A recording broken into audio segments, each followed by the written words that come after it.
Hello friends, இன்றைக்கி நம்ம வீடியோவில் வந்து பார்த்திங்கன்னா கடலை சட்னி செய்ய போகிறோம். அதை வந்து எப்படி செய்யலாம் அப்படின்றத பார்த்தோம்னா, அதுக்கு ஃபஸ்ட்டு வந்து பார்த்திங்கன்னா ஸ்டவ் ஆன் பண்ணிட்டேன். இதில் வந்து பார்த்திங்கன்னா ஒரு கப் அளவுக்கு எடுத்துருக்கேன்.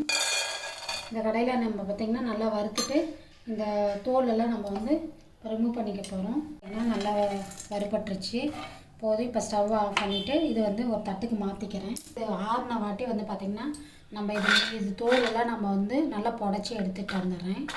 இப்போ வந்து பார்த்திங்கன்னா கடலையை நல்லா அந்த தொலியில் நல்லா புடச்சி எடுத்தாச்சு. கொஞ்சமாக நம்ம வந்து எண்ணெய் சேர்த்துக்கலாம்.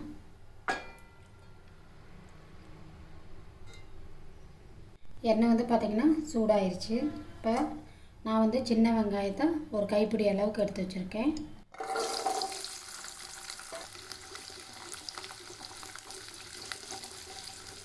இது கூடவே வந்து பார்த்திங்கன்னா நமக்கு எந்த அளவுக்கு காரம் வேணுமோ அந்த அளவுக்கு வரமிளகாய் எடுத்துருக்கேன்.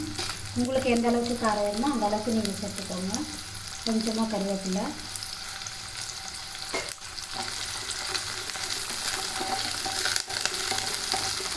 வெங்காயம் வந்து பார்த்திங்கன்னா நல்லா ஓரளவு வதங்கி வந்துச்சு.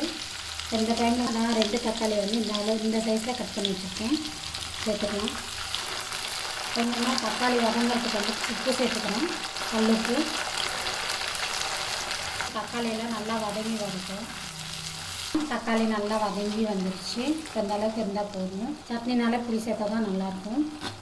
கூடவே கடலை நம்ம வறுத்து வச்சோம் இல்லைங்களா, அந்த கடலை ஒரு 2 டீஸ்பூன் அளவுக்கு நம்ம தேங்காய் சேர்த்துக்கணும். ஒரு தடவை வதக்கிட்டு ரவை ஆஃப் பண்ணிடலாம். நம்ம தேங்காய் போட்ட வாட்டி வதக்க வேணாம். ஒரு சிலர் வந்து பார்த்திங்கன்னா தக்காளி சேர்க்க மாட்டாங்க. ஆனால் நான் வந்து பார்த்திங்கன்னா எப்போ தக்காளி சேர்ப்பேன். தக்காளியுடைய புளிப்புத்தன்மை வந்து பார்த்திங்கன்னா அந்த கடலைக்கு நல்லா டேஸ்ட்டு கொடுக்கும். அவ்வளோதான். இதை நம்ம ஆற வச்சுட்டு நம்ம அரைச்சி எடுத்துகிட்டு வந்துடுறேன். நம்ம நிலக்கடலை சட்னி வந்து பார்த்திங்கன்னா நல்லா ஆற வச்சு அரைச்சிட்டு வந்தாச்சு.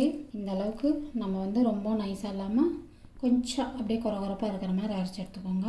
இப்போ இந்த சட்னியோட நம்ம அப்படியே வெங்காய தோசை சுட்டு அப்படியே கம்மன்னு நம்ம சாப்பிட போகிறோம். அந்த வெங்காய தோசையை நம்ம ஊற்றிட்டு நம்ம சட்னி எப்படி இருக்குது அப்படின்றத நம்ம வீடியோவில் சொல்கிறேன்.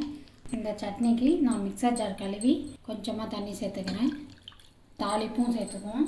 ஆல்ரெடி நம்ம கடுகு கருவேப்பிலை போட்டு நான் தாளிப்பு ரெடி பண்ணி வச்சுருக்கேன். இப்போ அதுவுமே இதை கூடவே சேர்த்துக்கிறேன். உங்களுக்கு கெட்டியாக வேணும்னாலும் நீங்கள் வந்து இட்லிக்கெலாம் வந்து தொட்டு சாப்பிடும்போது நமக்கு வந்து கெட்டியாக இருந்தால் டேஸ்ட் ரொம்ப நல்லாயிருக்கும். தோசைக்குங்கும் போது இன்னும் கொஞ்சமாக நம்ம தண்ணி சேர்த்துக்குவோம். இப்போ தோசை தவா வந்து ஹீட் ஆயிடுச்சு. நம்ம தோசை ஊற்றிக்குவோம்.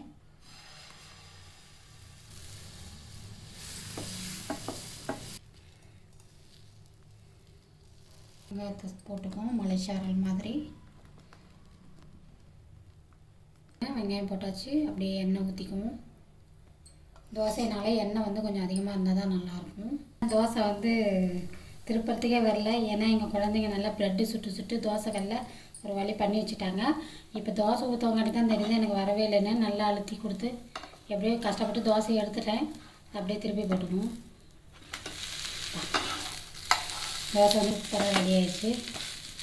அடுத்த தோசை வந்து பார்த்திங்கன்னா சூப்பராக வரும். அடுத்த தோசை நான் ஊற்றி காமிச்சிடுறேன். தோசை வந்து வெந்துருச்சு. ஆல்ரெடி வெங்காய தோசை தான் ஊற்றிருக்கோம். அதனால் மறுபடியும் அடுத்த தோசை ஊற்றினா வரும். இப்போ எடுத்துக்கலாம். நல்லா முறுன்னு பார்த்திங்கன்னா தோசை செம்மையாக இருக்குது பாருங்கள். இப்போ நான் மறுபடியும் வந்து பார்த்திங்கன்னா தோசை ஊற்ற போகிறேன். ஓகே, அது இது எப்படி வருதுன்னு பார்த்துடலாம். வரலைன்னா நான் பொறுப்பு இல்லைங்க. ஆனால் பசங்கக்கிட்ட மட்டும் தோசைக்கல்லை கொடுத்துறாதீங்க, ஒரு வழி பண்ணி வச்சுருவாங்க. ஃபஸ்ட்டு தோசையே டேஸ்ட்டாக தான் இருக்கும். என்ன எப்படி இருந்தாலும் பிச்சு தான் சாப்பிட்றோம். அதையும் அது பிஞ்சிகிட்டே இருந்துச்சு. ஒன்றும் தப்பு இல்லை. அப்படியே கொஞ்சமாக எண்ணெய் சேர்த்துக்கலாம். நான் எப்போவுமே தாராளமாக தாங்க சேர்த்துக்குவேன்.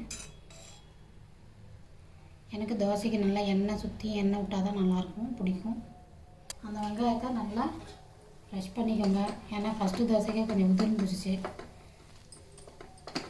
இந்த மாவோட ஒட்டினா தான் அந்த தோசை வந்து அந்த வெங்காயம் வந்து பார்த்திங்கன்னா உதிர்ந்து வராது. தோசை வருதா இல்லையான்னு இப்போ நான் உங்களுக்கு காமிக்கிறேன் பாருங்கள். 5 minutes later. இப்போ பார்த்தீங்கன்னா தோசை நல்லா சுற்றி கலராக வந்துருச்சு. எடுப்போம். தோசை வருதான்னு தெரியல, பார்த்தோம்னா வந்துருச்சுங்க. Very good. செம்மையாக இருக்குதுங்க தோசை. பார்த்தீங்களா, ஃபஸ்ட்டு தோசை நல்லா ஆனியன் போட்டு நல்லா நம்ம திருப்பி போட்டனால நல்லா வந்துருச்சு. அடுத்த தோசை ஊற்றும் போது அப்படியே தானாக எலும்பி வரும் தோசை. ரவுண்டாக தோசை வந்துச்சு. அவ்வளோதாங்க. இது போல் உங்கள் வீட்லேயும் தோசை சுடுங்க.